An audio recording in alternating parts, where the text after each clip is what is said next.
فرمایا وَإِذَا سَأَلَكَ عِبَادِي أَنِّي فَإِنِّي قَرِيب، محبوب جب میرے بندے آپ کی بارگاہ میں آ کے میرے بارے میں پوچھیں نا تو ان سے کہہ دینا میں ان کے قریب ہی ہوں، قریب ہی ہوں۔ دلیل کیا ہے؟ یہ جب بھی مجھ سے دعا مانگیں گے میں ان کی دعاؤں کو قبول فرماؤں گا، میں ان کے قریب ہوں، میں ان کے قریب ہوں۔ یہ جب بھی دعا مانگیں گے نا میں قبول کروں گا، میں ان کے قریب ہوں۔ اللہ تبارک و تعالیٰ کے بندے اللہ سے محبت کرتے، رب کی بارگاہ میں جھکتے، اس کو اپنے دکھ سناتے، اس کے پیارے محبوب صلی اللہ تعالیٰ علیہ وسلم کا وسیلہ لے کے اس کے حضور حاضر ہو جاتے، پیشانیاں سجدوں سے روشن ہوتی۔ ہم نا ہر چیز کے لیے وقت نکالتے ہیں، ہر چیز کے لیے، لیکن عبادت کے لیے وقت نہیں نکالتے۔ ہر شے آباد ہے، ہر شے، ہماری فیس بک بھی آباد ہے، واٹس ایپ بھی آباد ہے، ہمارے ٹویٹر بھی آباد ہیں، ہماری ہر چیز آباد ہے۔ سب سے کم آباد ہمارا مصلی رہ گیا ہے، سب سے کم۔ وہ لوگ اب ڈھونڈنے سے ملتے ہیں جن کی بغل میں مصلی ہوتا تھا۔ میرے بھائی، آپ کتنا کو دنیا کے پیچھے بھاگو گے تھکا دے گی، کتنا دولت کے پیچھے بھاگو گے تھکا دے گی۔ آپ جب اپنی زندگی میں جمع تفریق کرو گے نا تو مرتے وقت احساس ہوگا کہ سارا کچھ تو لوگوں کے لیے کیا، اپنے لیے تو کر ہی کچھ نہیں سکے۔ اور ہم عبادت کے معاملے میں بہانے بازی بھی کرتے ہیں۔ ہم کہتے ہیں اوہو رزق کمانا بھی تو عبادت ہی ہے نا، تو میں حلال روزی کے لیے جا رہا ہوں، یہ بھی تو عبادت ہے نا۔ میری طرح کے لوگ کہہ دیتے ہیں کہ میں سویرے اٹھ کے مدرسے میں کچھ اسباق دیکھتا ہوں تو یہ بھی تو عبادت ہے، میں بیان کرنے کے لیے مطالعہ کرتا ہوں تو یہ بھی تو عبادت ہے نا، اتنے لمبے سفر کر کے ملک میں دنیا میں گھومتا ہوں تو یہ بھی تو میں عبادت ہی کر رہا ہوں۔ اب اسپیشل نفلوں کے لیے وقت کس طرح نکلے، اسپیشل کر کے تسبیح میں کیسے چلاؤں، میں سارا کچھ ہم بہانے بنا لیتے ہیں نا۔ میرا سوال یہ ہے کہ یہ ساری باتیں صحابہ کو، نبی کریم کو، دیگر لوگوں کو بھی تو پتہ تھی نا، لیکن آپ غور تو کریں 23 سال حضور کو وقت ملا، مختصر وقت ظاہراً تبلیغ کرنے کے لیے، پوری دنیا میں دین بھی پھیلانا ہے۔ گھر میں 11 ازواج ہیں، 4 بیٹیاں ہیں، ان کی اولادیں، سارے کام کاج بھی دیکھنے، لیکن سیدہ طیبہ طاہرہ حضرت عائشہ صدیقہ رضی اللہ تعالیٰ عنہ فرماتی ہیں سارا دن تبلیغ کرتے، ہر غلام کے دکھ سنتے، گھر میں آتے تو اپنے گھر والوں کا خیال کرتے، کام میں ہمارا ہاتھ بٹاتے۔ قربان جاؤں، کہتی ہیں زمانہ سارا سو جاتا لیکن آمنہ کے لال مصلی بچھا لیتے۔ دنیا سو گئی، ساری سب سو گئے، جو خدام تھے، وہ جو غلام تھے وہ سو گئے۔ صحیح مسلم میں لفظ ملیں گے، سیدہ پاک فرماتی ہیں او میرے نبی کے غلاموں، میں نے یہ رنگ بھی دیکھا ہے کہ حضور نے اتنا کھڑے رہے، اتنا قیام کیا، اتنا قیام کیا کہ مقدس پیروں میں ورم آ گئے، سوج گئے پیر، اتنے بڑے۔ دل پہ ہاتھ رکھ کے نہیں بتا سکتا کہ میرے کبھی نماز میں پیر سوج گئے، کوئی نہیں بتا سکتا۔ بچوں کی روٹی کماتے تھک گئے بات الگ ہے، ہم سیر کرنے گئے تو تھک گئے بات الگ ہے، لیکن عبادت میں یہ بھی تو مسلم شریف ہے نا، یہ بھی تو دین ہے نا، یہ بھی تو حضور کی سنت ہے، یہ بھی تو وہ چیز ہے جو کریم کی آنکھوں کی ٹھنڈک ہے۔ سیدہ فرماتی ہیں پیروں میں ورم آ گئے، اور ساری رات ہی حضور نے نماز پڑھی اور ایک ہی آیت بار بار دہرائی۔ مسجد نبوی میں بلال حبشی نے فجر کی اذان دے دی اور حضور ابھی مصلی پہ تھے، کریم فارغ ہوئے، میں نے عرض کی یا رسول اللہ صلی اللہ علیہ وسلم، آپ کے تو صدقے اللہ اگلے پچھلوں کے گناہ معاف کرے گا، تو آپ اتنی آہوزاری کیوں فرماتے ہیں؟ آپ تو شفیع ہیں، آپ تو انبیاء کے امام ہیں۔ تو حضور نے فرمایا عائشہ تم نے گنوایا ہے نا میرے اللہ کی مجھ پر کتنی رحمت ہے، افلا اکون عبدا شکورا، فرمایا اگر اس نے اتنی نعمتیں دی ہیں تو کیا میں اس کا شکر گزار بندہ نہ بنوں، میں شکر گزار بندہ نہ بنوں اس کا؟ پھر اگر اتنی نعمتیں اس نے دی ہیں، مجھے اتنا نوازا ہے، تو پھر میں اس کے سامنے سجدے نہ کروں؟ او میرے بھائی، بڑے قابل فخر لوگ ہیں ہم کہ ہم نبی پاک کے غلام ہیں، ہم قابل فخر ہیں کہ نبی کریم کے غلام ہیں، کیا کبھی اس غلامی کے شکرانے میں بھی 2 نفل پڑھے کہ یا اللہ تیرا شکر ہے تو نے ہمیں حضور کا غلام بنایا ہے؟ یاد رکھیں کہ اپنی روحانی زندگی کو آباد کریں، استغفار پڑھیں، تسبیحات کریں۔ حضرت عبداللہ ابن عمر رضی اللہ تعالیٰ عنہ حضرت عمر کے صاحبزادے، مکہ مکرمہ میں ان کی قبر ہے۔ میں نے جب انہیں پڑھا تو مجھے ان سے بڑا پیار ہو گیا، لیکن آپ کو پتہ ہے وہاں جا کے کسی شخص کا مزار تلاش کرنا یا پوچھنا ایک مشکل کام ہوتا ہے۔ تو ایک دفعہ میں مکہ شریف میں حاضر تھا تو ایک گاڑی والا ڈرائیور مجھے کہنے لگا کہ مولانا میں آپ کو جانتا ہوں، مجھے آپ سے محبت ہے، ایک بات بتاؤں آپ کو؟ میں نے کہا بتاؤ۔ کہنے لگے حضرت عبداللہ ابن عمر کی قبر دیکھنی ہے۔ میں نے کہا یہ تو نہیں کہہ رہا، یہ کسی نے بندوبست کرایا ہے، یہ اللہ نے تیرے دل میں بات ڈالی ہے، یہ ہو گیا تو لے چل مجھے۔ حضرت عبداللہ ابن عمر کو نبی پاک نے فرمایا تھا راجل صالح، یہ نیک بندہ ہے، یہ متقی آدمی۔ حضرت عبداللہ ابن عمر رضی اللہ تعالیٰ عنہ سیدنا فاروق اعظم رضی اللہ تعالیٰ عنہ کے صاحبزادے ہیں، اور ان کی ہمشیرہ سیدہ حفصہ رضی اللہ تعالیٰ عنہ حضور کی زوجہ محترمہ۔ ایک دن اپنی ہمشیرہ سے کہنے لگے کہ نبی کریم صلی اللہ تعالیٰ علیہ وسلم گھر میں آئے نا، اور اگر حضور غم امت میں پریشان نہ ہوں، طبیعت کو حشاش بشاش دیکھو تو ذرا پوچھنا تو صحیح حضور کا میرے بارے میں کیا خیال ہے، پوچھنا تو صحیح کہ کریم کی بارگاہ میں میرا کیا مقام ہے، میرے بارے میں حضور کیا فرماتے ہیں۔ اب بہن کو کام بتائے اور بتائے بھی بھائی، اور کوئی بہن وہ کام نہ کرے، یہ تاریخ میں ہوتا نہیں۔ حضرت عمر فاروق رضی اللہ تعالیٰ عنہ کی صاحبزادی ام المومنین رضی اللہ تعالیٰ عنہ فرماتی ہیں کہ میں تو بس منتظر تھی، انہوں نے تو کہا تھا نا کہ اگر تم حشاش بشاش دیکھو تو بات کرنا، لیکن حضور تشریف لائے، میری باری تھی، میرے گھر تشریف لائے، کھانا پیش کیا تو فوراً میں نے عرض کی حضور ایک بات پوچھنی تھی۔ تو حضور نے فرمایا پوچھئے۔ میں نے عرض کی حضور میرے بھائی عبداللہ ابن عمر کے بارے میں آپ کا کیا خیال ہے؟ نوجوانوں میری بات پہ غور کرنا، میرے بھائی کے بارے میں آپ کا کیا خیال ہے؟ تو نبی کریم صلی اللہ تعالیٰ علیہ وآلہ وسلم نے میری طرف دیکھا اور پھر حضور زیر لب تھوڑا مسکرائے، اور بریلی کے امام کہتے ہیں کہ حضور مسکرا دیتے تھے نا تو جو بڑا دکھی ہوتا تھا وہ بھی ہنس پڑتا تھا۔ اب سوال پیدا ہوتا تھا کہ پھر تو اس مسکراہٹ کے لیے انتظار کرنا پڑتا ہوگا کئی مہینے کہ حضور مسکرائیں تو رونے والے ہنسیں، تو اعلیٰ حضرت فرماتے نہیں، انتظار نہیں کرنا پڑتا، یہ مسکراتے رہنا تو حضور کی عادت ہے۔ جس کی تسکین سے روتے ہوئے ہنس پڑے اس تبسم کی عادت پہ لاکھوں سلام۔ یعنی یہ تو عادت ہے حضور کی مسکراتے رہنا، اس کے لیے انتظار نہیں کرنا پڑتا۔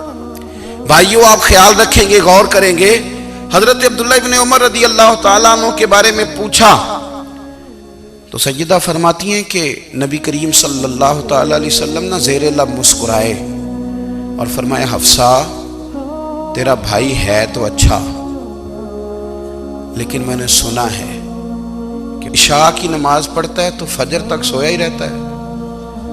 او نوجوانوں، 10 بجے تک سونے کی بات نہیں ہوئی، 9 بجے تک سونے کی بات نہیں ہوئی، 11 بجے اٹھنے کی بات نہیں۔ حضور فرمانے لگے میں نے سنا ہے کہ عشاء کی نماز پڑھ کے سو جاتا ہے اور فجر تک سویا ہی رہتا ہے، اسے چاہیے کہ تہجد کے وقت اٹھا کرے، اللہ کی بارگاہ میں حاضر ہوا کرے، آہوزاری کرے، سجدے کرے، عبادت کرے، اٹھتا ہے اور فجر میں جا کے اٹھتا ہے۔ حضرت جناب حفصہ رضی اللہ تعالیٰ عنہ کہتی ہے میں نے جناب عبداللہ ابن عمر کو پیغام دیا اور میں نے کہا میرے جوان بھائی سن۔ نبی پاک نے فرمایا ہے تو اچھا پر تہجد میں نہیں اٹھتا، نفل نہیں پڑھتا۔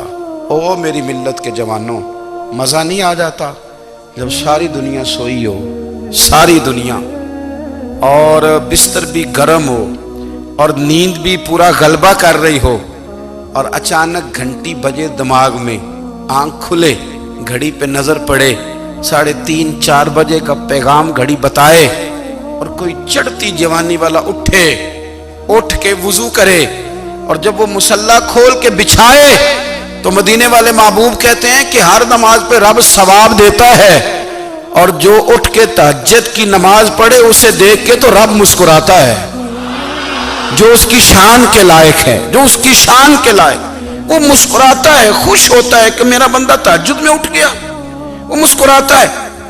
کاش ہماری صبحیں کبھی اپنے مالک کے نام ہو جائیں، کاش کے صبح۔ حضرت ابو الحسن رحمۃ اللہ تعالی علیہ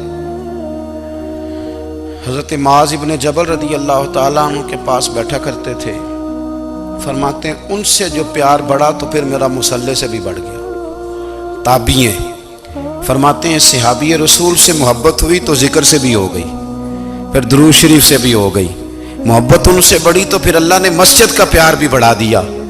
آپ فرماتے ہیں کہ میری ہر وقت بھی یہ چاہتی تھی کہ بس اللہ اللہ کروں، بس اللہ اللہ کروں، بس نہ میں ذرا تھوڑی جان چھڑاؤں لوگوں سے، کو 10 منٹ ملے تو میں کچھ 4 نفل پڑھ لوں، میں تھوڑا سا نہ بچوں لوگوں سے، اور مجھے تسبیح ملے تو میں نہ کچھ 400-500 دفعہ استغفار پڑھوں، سبحان اللہ، الحمدللہ، اللہ اکبر، لا حول ولا قوت الا باللہ، میں نہ تسبیحات پڑھوں۔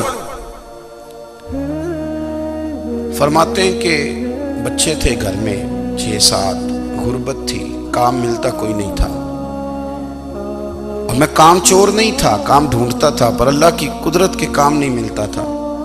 فرماتے ہیں کہ میں نے ایک دن اپنی اہلیہ سے کہا کہ آج میں پھر جاتا ہوں کام ڈھونڈنے، تو میری بیوی بڑی فرما بردار تھی، پر اس دن نہ غربت کے ہاتھوں تنگ آ کے کہنے لگی آج نانا کوئی تو چیز لے کے آیا، تو مجھ سے بچوں کی بھوک نہیں دیکھی جاتی، یہ سب روگاں دا روگ محمد جس دا نام غریبی، کنڈ بلا کے لنگ جاندے نہیں دوست یار قریبی، آج نہ کچھ لے کے آیا تو میں بچے لے کے میکے چلی جاؤں گی۔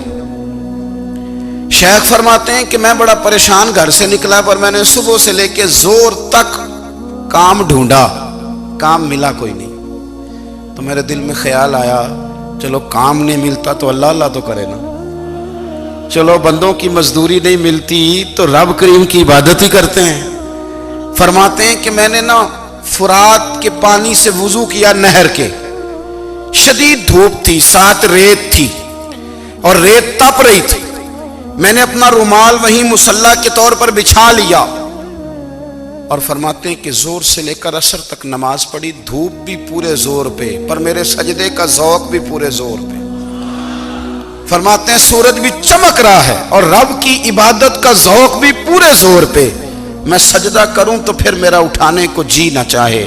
میرے استاد لکھا کرتے تھے، یہ ان کا شعر ہے، وہ کہا کرتے تھے مجھے سوز دے، مجھے ساز دے، اور مجھے نیم شب کا نیاز دے، دم سجدہ خود کو میں توڑ دوں، مجھے ایسا ذوق نماز دے، اور میں تیری بہار کا پھول ہوں، میں کھلا بھی ہوں تو تیرے لیے، مجھے میری شاخ سے توڑ لے، مجھے اپنی زلف کا ناز دے۔ بھائی فرماتے ہیں کہ عصر تک میں نے نفل پڑھے، دل ڈھلنے لگا، عصر کی نماز پڑھی اور میں وہاں سے چلا۔ اب میں جب نکلنے لگا تو دل میں خیال آیا کہ چھوٹی چھوٹی دیواریں ہیں گھر کی، بغیر کچھ لیے جاؤں گا تو بیوی دور سے دیکھے گی تو شور کرے گی کہ پھر خالی ہاتھ آ گیا ہے۔ کہتے میں نے اپنے اسی رومال میں جس پہ میں نے نماز پڑھی تھی نا، رومال میں کی آخی دے پنجابی جسافہ کہتے ہیں، اسی میں نا میں نے کچھ ریت بھر لی کہ وہ دور سے دیکھے گی تو سمجھے گی کچھ لے کے آیا ہے، چلو جا کے اسے بتا دوں گا کہ آج پھر مزدوری نہیں ملی۔ کہتے ہیں وہ ریت لے کر جب میں گھر میں گیا تو پہلے بیوی دروازے پہ کھڑی ہوتی تھی، پوچھتی تھی خالی ہاتھ آ گئے ہو؟ آج میں نے دیکھا تو ہے ہی کوئی نہیں۔ فرماتے ہیں میں اندر داخل ہوا، سلام لیے، کونے میں میں نے وہ رومال رکھ دیا اور میں نے آواز دی کہ بھلی مانس کہاں ہو؟ تو وہ کہنے لگی آپ منہ ہاتھ دھو لیں، میں روٹی لے کے آئی۔ میں نے کہا روٹی کہاں سے آ گئی؟ یہاں تو کئی دنوں کے فاقے، تو کئی دنوں کی غربت ہے، یہاں تو اس گھر میں تو فقیری ہے۔ فرماتے ہیں کہ وہ روٹی لے کے آئی اور اس وقت کی جو موجودہ نعمتیں تھیں، سمجھ لیں سلاد، اچار، ہر چیز ساتھ لائی۔ میں نے کہا کہ بچے کہاں گئے؟ کہنے لگی وہ کھانا کھا کے کھیلنے گئے، آپ کھانا کھا لیں آ جاتے۔ کھانا اس نے چن دیا۔ میں نے حیرت انگیز لہجے میں ساری نعمتیں اپنے دسترخوان پہ دیکھ کر کے بیوی سے پوچھا یہ کہاں سے آیا کھانا؟ بچوں کو تو نے کہاں سے کھانا کھلایا؟ یہ سارا کچھ کیسا ہے؟ کہنے لگی پتہ نہیں آج آپ کس کریم کی مزدوری کرنے چلے گئے تھے۔ پتہ نہیں کس کریم کی میرے گھر میں تو اتنی نعمتیں آئی ہیں کہ مجھ سے سنبھالی نہیں جا رہی، اتنا اناج ہے، اتنا گندم ہے، کس کریم کے دروازے آج چلے گئے تھے؟ یہ کہتے کہتے وہ اٹھی اور اٹھ کر کے کہنے لگی پہلے ہی بڑا کچھ آیا تھا، اب کیا لے آئے ہو؟ اور جا کر کے نا اس نے وہ ریت والا رومال کھولا، کہنے لگے میں تو لے کے آیا تھا ریت، تو میرے رب نے اسے بھی سونے اور ہیرے بنا دیا تھا۔ جب آپ کی توجہ اللہ کی جانب، میرے نبی پاک صلی اللہ تعالی علیہ وسلم نے فرمایا ہر چیز اپنے رب سے مانگ، ہر چیز مانگ، ہر چیز مانگ۔ یا رسول اللہ کیا کچھ؟ میرے محبوب نے فرمایا تیرے گھر میں نمک بھی ختم ہو جائے تو وہ بھی اپنے رب سے مانگا کر، تو مانگنا وہ تجھے دے گا، تو اس کی بارگاہ میں کشکول طلب دراز تو کرنا۔ اور ترمذی شریف میں عجیب لفظ ہے، رسول کائنات نے فرمایا، رب کریم فرماتا ہے جب میرا بندہ ہاتھ اٹھاتا ہے نا تو مجھے حیا آتی ہے کہ میں خالی کیسے لوٹا دوں اس کے۔ اتنے بڑے بادشاہ کی بارگاہ میں دعا کی بڑی طاقت ہے۔ میرے نبی پاک نے فرمایا دعا مومن کا ہتھیار ہے، دعا مومن کا، دعا مومن کا۔ حضور نے فرمایا تقدیر کو سوائے دعا کے کوئی چیز نہیں بدل سکتی۔ دعا مومن کا ہتھیار ہے، یہ کافر کے پاس کوئی نہیں، یہ ہتھیار ہے مومن کا۔ اللہ کرے آپ کو سمجھ آئے، پھر سنیں، کئی بار کہہ چکا ہوں یہ ہتھیار ہے۔ کافر کے مقابلے میں جو تیرے پاس سب سے بڑا ہتھیار ہے وہ دعا ہے۔ دعائیں کرانی چھوڑ دی، کرنی چھوڑ دی، لینی چھوڑ دی۔ حضرت سیدنا انس بن مالک رضی اللہ تعالیٰ عنہ فرمایا کرتے تھے میں نے وہ رنگ دیکھا ہے جب حضور دعا مانگتے تھے اور حضور کی مقدس آنکھوں میں آنسو بھی ساتھ ہی بہا کرتے تھے، میں نے وہ انداز دیکھا ہے۔ بھائی اپنا مصلی کا، عبادت کا، وظائف کا، اللہ اللہ کا سلسلہ اس کو مضبوط کریں، اپنی دعاؤں کے تعلق کو مضبوط کریں۔ دعائیں بڑے انقلاب برپا کر دیتی ہیں۔ ہم تھوڑے تھوڑے نا جب سے خشک ہوئے ہیں نا، خشک، اور میری تو جماعت ہی صوفیاء کی جماعت تھی، ہم تو داتا علی اجمیری کی جماعت سے، ہم تو خواجہ اجمیری کی جماعت سے، ہم تو شیخ احمد فاروق سرہندی کی جماعت سے، ہم تو صوفیاء کی جماعت۔ ہماری جماعت نے بھی وہ تعلق جو ہمارے بزرگوں نے بنایا تھا۔ بزرگ اللہ کے قریب کیسے جاتا ہے؟ تو ہمارے یہاں نا بہت سارے لوگ کہتے ہیں جی نظر ہو گئی تو کام ہو گیا۔ بھائی جو بخاری مسلم میں طریقہ ہے نا اللہ کا قرب پانے کا وہ تو نفل ہے۔ نبی کریم علیہ السلام نے فرمایا بندہ نفلوں کے ذریعے رب کے قریب جاتا ہے، اور اتنا قریب جاتا ہے کہ پھر اللہ اس کی زبان بن جاتا ہے، اللہ اس کی آنکھیں بن جاتا ہے، کان بن جاتا ہے، ہاتھ اور پیر بن جاتا ہے۔ تو یہ تو عبادت ہے، یہ تو اللہ کی بارگاہ کی حاضری ہے جو آپ کو اللہ کے قریب کرے گی۔ تو اپنے نماز کو اہمیت دے کے ادا کریں، نمازیں موبائل بند کر کے ادا کریں۔ دیکھیں نا کچھ لوگ کہتے ہیں مجھے ٹائم نہیں ملتا نماز کا، تو میں کہتا ہوں یہ آپ نے بڑی جرت کی بات کی ہے۔ مجھے کو میرا پیر بھائی کہہ دینا میرے پاس ٹائم نہیں آپ کو ملنے کا، تو میں کہتا ہوں آج کے بعد آنا ہی نہ۔ تو کیا سمجھتا ہے، تو بہت بڑا آدمی ہے، تیرے پاس ٹائم نہیں اور ہمیں ملنے کا ٹائم، موج کر۔ تو آپ نے اللہ رسول کو کہہ دیا ٹائم نہیں۔ اور عجیب فلسفہ ہے نا، کہا جائے نماز پڑھنے آؤ تو کہتے ہیں کپڑے ٹھیک نہیں، اور کہا جائے کہ آؤ ذرا دعوت پہ چلیں تو کہتے ہیں ایک منٹ ٹھہر میں کپڑے بدل کے آیا۔ نماز کے لیے کہا تو کہتے ہیں ٹھیک نہیں، دعوت کے لیے کہا تو کہتے ہیں میں ذرا تیاری کر لوں، یوں جانا مناسب نہیں۔ یہ معاملہ ٹھیک نہیں۔ رب تو فرماتا ہے کہ جب تو مسجد میں آ تو زینت اختیار کر کے آ، خوب ذوق سے دعا مانگیں، خوب شوق سے نماز پڑھیں، خوب استغفار کا مزاج بنائیں۔ آپ لوگوں کے بیچ رہ کے سکھ حاصل کرنا چاہتے ہیں، لیکن آپ کو پتہ ہے کئی مہینے غار حرا میں رہنا بھی مدینے والے محبوب کا طریقہ ہے۔ ہر سال اعتکاف بیٹھنا الگ سے، یہ بھی حضور کا طریقہ ہے۔ مسجد نبوی کے اندر دروازہ کھلتا تھا نبی کریم کا، پر گھر کے اندر نفل پڑھے نبی پاک، اور حضور فرماتے ہیں کچھ نفل نماز گھر میں بھی پڑھا کرو، گھر کو قبرستان نہ بناؤ۔ ہمارا گھر اللہ کے ذکر سے آباد ہوگا اگر ہم نماز پڑھیں گے نا۔ میں جب سنت پڑھنے کے لیے گھر میں کھڑا ہوتا ہوں تو میرا جو 2.5-3 سال کا بیٹا ہے نا، وہ بھی میرے ساتھ نماز پڑھنی شروع کر دے۔ اسے پتہ کوئی نہیں نماز کیا ہوتی ہے، لیکن وہ بھی نا سجدہ نہ بھی کرنا ہے تو ساتھ لیٹ ضرور جاتا ہے۔ پتہ چلا بچے لیکچر دینے سے نماز نہیں پڑھتے، نماز شروع کر دیں تو بچے بھی شروع کر دیتے ہیں۔ ہم جب پریشان ہوتے ہیں تو لیکچر دیتے ہیں، تو لیکچر تو باہر شاید چل جائے، گھر میں کیسے چلے گا؟ گھر میں تو عمل چلے گا۔ تو میرے عزیز، آج کے اس روحانی اجتماع میں ہمارے دوستوں نے جو محنت کی، ہم نے بار بار اپنی نیت سے پوچھا، خدا ہمیں معاف کرے اگر کوئی ذاتی شہرت ہے، کوئی ہمارے ذاتی مفادات ہیں، رب ہمیں ہدایت دے۔ ہماری یہ خواہش تھی کہ روحانی اجتماع ہمیں تھوڑا سا اللہ اور اس کے رسول کے جانب مائل کرے، کچھ ہمارا رشتہ مصلی کے ساتھ مضبوط